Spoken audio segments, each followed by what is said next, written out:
subscribe kana ka danna alamar ƙararrawar sanarwa domin ku ta haka ne kaɗai za ka dinga samun kyawun rahotannin namu da zarar mun ɗora. Turƙashi kallo ya koma sama. Masu saurare yanzu muke samun rahotannin cewa an yi yunƙurin yin juyin mulki a ƙasar ta Najeriya a babban birnin tarayya Abuja. Yayin da masu saurare aka bayyana cewa wasu daga cikin 'yan sandan ne na jihar ta birnin tarayya Abuja su ne nan suka daƙile wannan yunƙuri na juyin mulki a ƙasar ta Najeriya. Da ta ne yanzu wanda barin ake ba wannan ba. Tarƙashi masu saurare a halin yanzu dai fa shugaban sojan ƙasar Najeriya fa wato dai fa Janar Christopher Musa halin yanzu sun shiga matuƙar tsananin bincike domin gano dalilin da yasa aka yi yunƙurin wannan juyin mulki.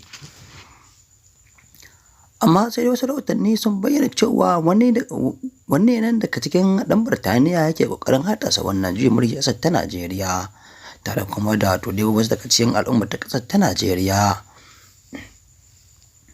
Dama masu saurare an riga da an kai 'yan Najeriya bango game da al'amarin tsadar rayuwa da cewa fa an yi zanga-zangar lumana amma babu abin da ta haifar face dai koma baya.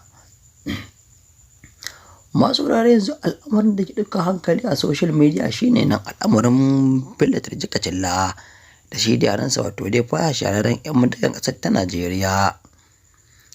Masu saurare yanzu abubuwan da suke ta wakana kenan a wannan gari namu na ƙasar ta Najeriya. Masu saurare nan dai Allah ne ya yi ba fa za a yi wa Bola Ahmed Tinubu mulki ƙasar ta Najeriya ba. domin da ta yanzu fa gari ya ɗauka cewa wato dai matasa sun yi mulki ƙasar ta Najeriya. Tarƙashi masu saurare amma sai dai halin yanzu ta nufa an daƙile wannan juyin mulki ƙarƙashin jagorancin jami'an tsaro da kuma dai wato dai fa Janar Christopher Musa hafsan sojan ƙasar ta Najeriya wanda wato dai fa Bola Ahmed Tinubu yake ji da shi a cikin kafaɗin sojojin ƙasar ta Najeriya. Masu saurare yanzu dai an ƙi samun wasu sojojin da za su yi juyin mulki ko kuma wato dai fa su yi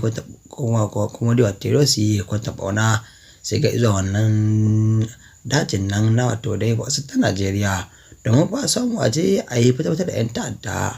Masu saurare har yanzu dai ba wanda ya taɓa ko da abu kaɗan. Masu saurare da kirkirar makawashin labarin namu a halin yanzu sai tara cikin labaran namu na safiya mota lafiya.